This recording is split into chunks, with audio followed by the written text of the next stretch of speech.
ঈদের ছুটির রেশ এখনো শেষ হয়নি। সোমবার সকালে চট্টগ্রামের পথে ছুটছিল যাত্রীবাহী বাসটি। তবে রামুর রশিদনগর এসে মুহূর্তেই থেমে যায় সবকিছু।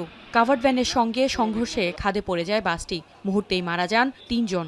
কক্সবাজার সদর হাসপাতালের মর্গের সামনে স্বজনরা যেন বাকরুদ্ধ। চট্টগ্রাম জামিয়াতুন নূর মাদ্রাসায় ভর্তি করে দেওয়ার জন্য ওনার আব্বা ওনাকে নিয়ে যাচ্ছে। পথে ফোরব এবং কাভার ভ্যানে অ্যাক্সিডেন্ট হয়ে মারা গেছে।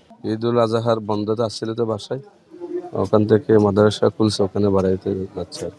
নিহতদের মধ্যে ছিলেন হাবিবুল্লাহ ও তার একমাত্র ছেলে নাহিদ। ঈদের পর নাহিদকে মাদ্রাসায় দিতে যাওয়ার পথে এই দুর্ঘটনা ঘটে। অন্যদিকে রিমঝিম বড়ুয়া বিয়ের কেনাকাটায় বের হয়েছিলেন। মাত্র কয়েকদিন পরেই বধূ সাজার কথা ছিল তার। অত্যন্ত মর্মাহত যে তার বিয়ের 5 তারিখ কিভাবে এত বড় একটা দুর্ঘটনা ঘটে গেল, তার উপর কেন এত বড় একটা অবস্থা তৈরি হলো, আমরা এটা বুঝতে পারি, কষ্ট হচ্ছে।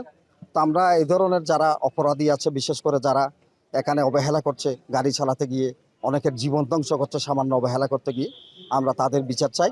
আমরা এটার সরজমিনে তদন্ত হোক।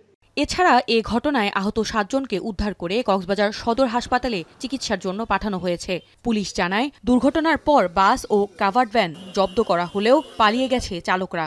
রামু রশিদনগর জেডিকাল রাস্তার মাথায় মুখোমুখি সংঘর্ষে এখানে ওই 3 জন মারা যায় এবং 8-10 জন কি আহত হয় গুরুতর।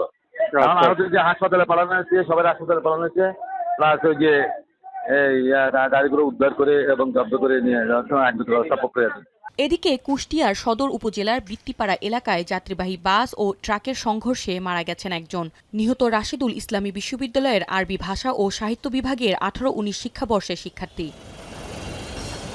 কক্সবাজার এখন। সানবিট সব দিবে সামাল।